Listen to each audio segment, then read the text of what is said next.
Welcome to my YouTube channel. मैं doctor Anand आपको health tips, disease, उसके साइन एंड सिम्टम्स और सबसे महत्वपूर्ण उसके होम्योपैथिक दवा के बारे में बताता रहता हूँ। जो आदमी बाप ना बन सके वह आदमी ही क्या, कुछ ऐसी ही बातें सुनने को मिलती हैं जब कोई पुरुष अपने पुरुष मित्र से यह सलाह लेता है कि क्या मैं नसबंदी करा लूँ।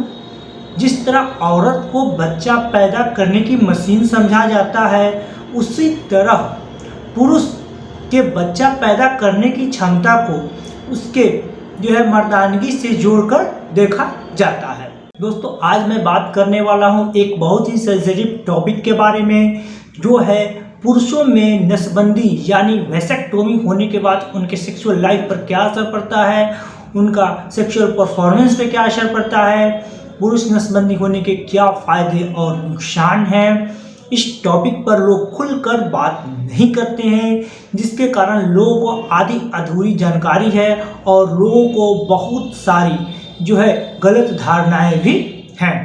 एक पुरुष औसतन एक दिन में 9 अलग अलग महिलाओं को गर्भवती कर सकता है। इस हिसाब से 9 महीने में 2430 महिलाओं को एक पुरुष गर्भवती कर सकता है। वहीं एक औरत 9 महीने तक रोजाना अगर कितने भी पुरुषों के साथ शारीरिक संबंध बनाती है, लेकिन फिर भी वह एक बार ही गर्भवती होती है, क्योंकि कोई भी महिला 9 महीने में एक बार ही गर्भवती हो सकती है। लेकिन बर्थ कंट्रोल की जो जिम्मेवारी होती है, परिवार नियोजन की जो जिम्मेवारी होती है, वह सिर्फ महिलाओं पर ही थोप दिया जाता है। मेडिकल साइंस भी महिलाओं के गर्भ निरोध के बारे में ही रोज नए नए रिसर्च कर रहा है। महिलाओं को बर्थ कंट्रोल के लिए contraceptive pills, copper T, condom और नसबंदी जैसे बहुत सारे ऑप्शन हैं। वहीं पुरुषों में कंडोम और नसबंदी ही 2 ऑप्शन हैं। लोगों को पुरुषों की नसबंदी के बारे में बहुत ही कम जानकारी है, या जो भी जानकारी है आधी अधूरी है। लोगों को यह गलत धारणा है कि पुरुषों में नसबंदी के बाद सेक्स लाइफ पूरी तरह से खत्म हो जाता है, पुरुष नपुंसक हो जाता है, या फिर सेक्स करने में उतना मज़ा नहीं आता है, या फिर बहुत ही अधिक दर्द होता है।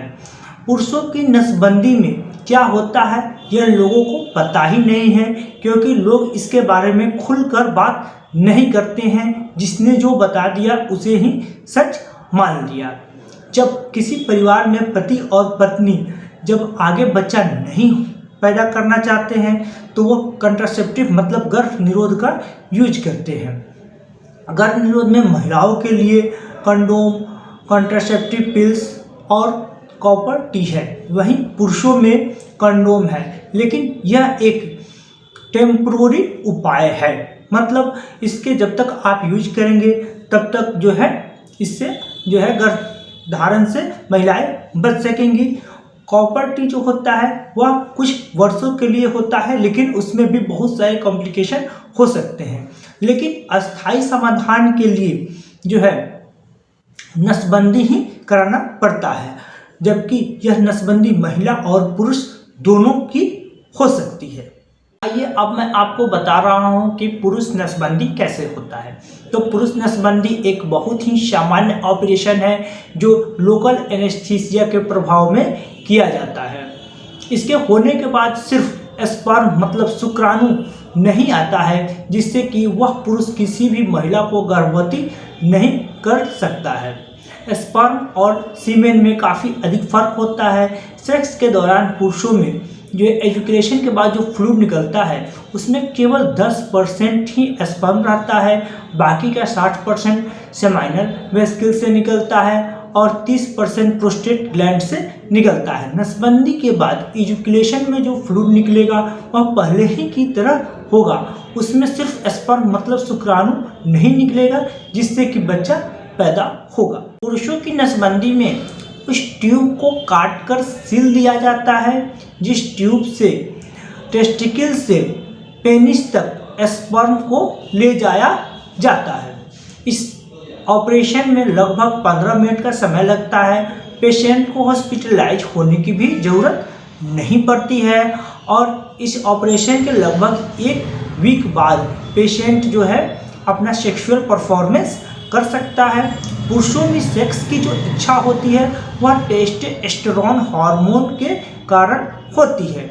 नसबंदी में इस हार्मोन के रिलीज से कोई जो है इफेक्ट नहीं होता है और इससे पेनिस के इरेक्शन और सेक्सुअल प्लेजर में भी कोई असर नहीं होता है।